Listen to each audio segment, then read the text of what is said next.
बिस्मिल्लाहिर्रहमानिर्रहीम। अस्सलाम वालेकुम नाज़रीन, मैं हूं आपका मेज़बान सईद अली हैदर और आप देख रहे हैं तस्वीर मीडिया। नाज़रीन, आज हम आपको एक ऐसे रवैये पर मबनी तबसरा सुनाने जा रहे हैं जो ये साबित करता है कि महज तालीम याफ्ता होना अक्लमंदी की मुकम्मल दलील नहीं होता, बल्कि असल फर्क सोच का होता है, बर्दाश्त और अखलाक से पहचाना जाता है।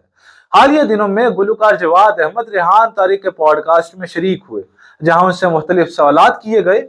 ये सवालात ना तो गैर इखलाकी थे, ना ही बदतमीजी वाले थे, और ना ही किसी तज़हीक पर मबनी थे, बल्कि वो आम आवाम के जहन में मौजूद सवालात थे। मगर अफसोस की बात यह है कि उन सवालात का जवाब दलील के बजाय, तहम्मुल और वजाहत से देने के बजाय, जवाद अहमद का अंदाज बार बार सख्त, जज्बाती और तौहीन अमेज नजर आया।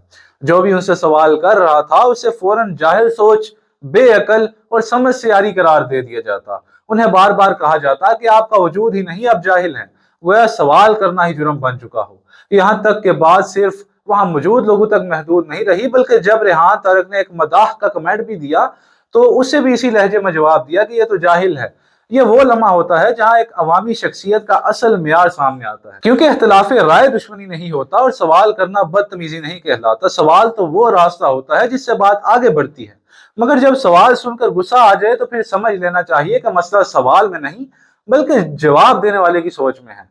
इल्म का मतलब सिर्फ बोलते जाना नहीं होता। इल्म का तकाजा ये होता है कि आप सुने, आप बात को समझें और फिर पुरसुकून अंदाज में बात रखें और फिर उसका जवाब दें। जो शख्स हर सवाल को अपनी तौहीन समझ ले, वो दरअसल खुद अदम तहफ़्फ़ुज़ का शिकार होता है। वो दरअसल खुद एक जाहिल होता है।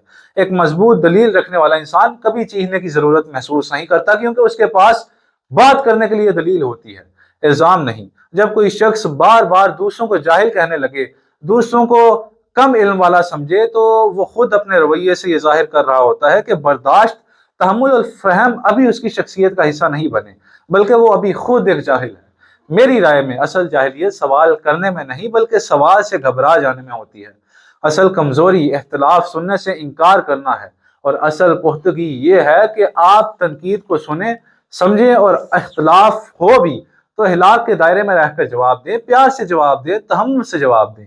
अवामी प्लेटफॉर्म पर आने वालों को यह समझना होगा कि लोग अंधी तकलीद नहीं, बल्कि जवाब चाहते हैं। सच और मौक़िफ़ कभी गाली, ताना या तहकीर से मजबूत नहीं होता, बल्कि वो हमेशा दलील से, बर्दाश्त और इखलाक से मजबूत बनता है। बहुत शुक्रिया।